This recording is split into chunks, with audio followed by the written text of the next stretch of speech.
We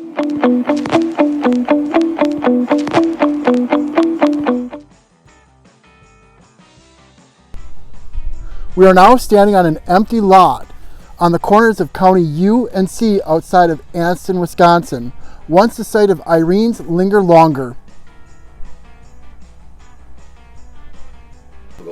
Well, anyway, let's come back to the curve, which is across from the town hall of Pittsfield. Yes. Irene's. Yes. And that little piece and that was. Stephen Buckman owned, was he ever in that tavern? Did he run that? I remember Bob Did Buckman. he? Yeah. Bob Buckman. He was the inspector for Pittsfield or something. Yeah. But anyway, back to Irene's. When we were little kids, if you wanted a bottle or a booze or a six pack, you'd walk in there, and she would sell it to you. But if she said no, then there was somebody in the bar that could check on it. That she didn't trust. Oh my God. If she said no, you ordered a stick of gum, a pack of gum, and you walked out. So Yeah. I'm serious. That's what we used to do. That was her But when code. you walked in there, if you wanted a case or And I remember that place because it had two outhouses. You had to leave the bar to go to the two outhouses, and they had a wire strung over there for lights. The bar itself was constructed in the mid-1930s and out of a couple of chicken coops and a shed. It was best known for its slanted floors and the outdoor bathrooms. It's one of the outhouses. Yep, I take responsibility for saving it. And there's quite an interesting story behind it, but it goes back to homecoming week. I do not remember the year, but it was in the early 70s. And that's when homecoming was really big. They had a parade scheduled for Friday, like right towards the end of the school day. On Thursday night, they had a bonfire, and they had what they call a snake dance. They go all through town.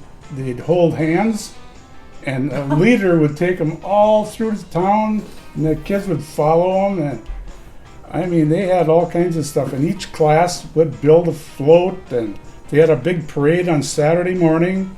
The game was always on. Homecoming was always on Saturday afternoon. We played in Memorial Park Field.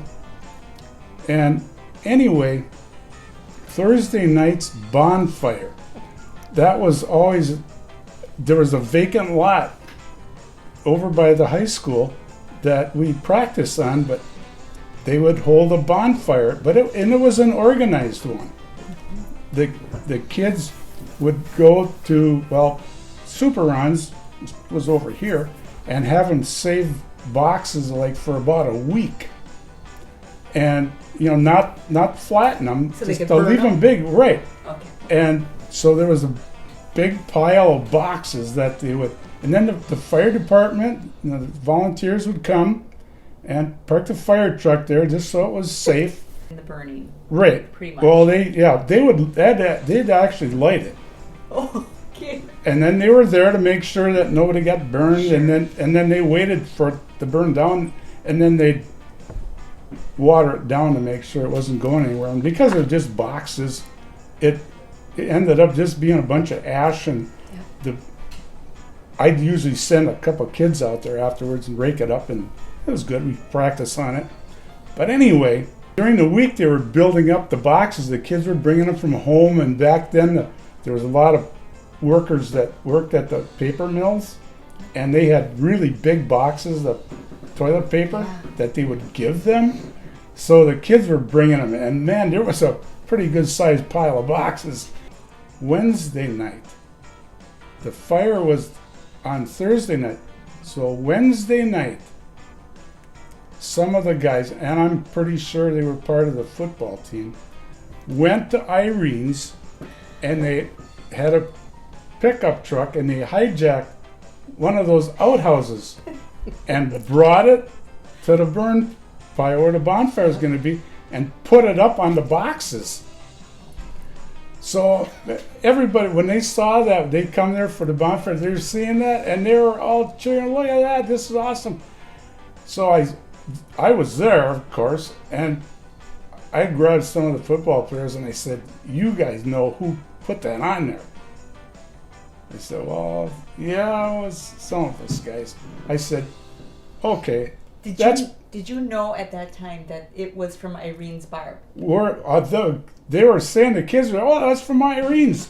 So I was sure, because it could have been anybody's, because there were still outhouses like that in town even. So anyway, when I found it was hers, I said, "Hold the show." I said, "We're not burning that thing." So I got some of these football players together. I said, "You guys go up there and pull that thing down and get it back in somebody's pickup truck and take it back to Irene's."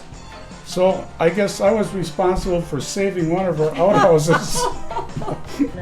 And Irene's, there was part of it that was dirt floor. Not that I went in there at all when I was not drinking age. Mary. According to Bob Buckman, a lifelong friend of Irene, he was quoted as saying fights were almost non-existent, and those using foul language were asked to leave. She enforced these rules with her fly swatter.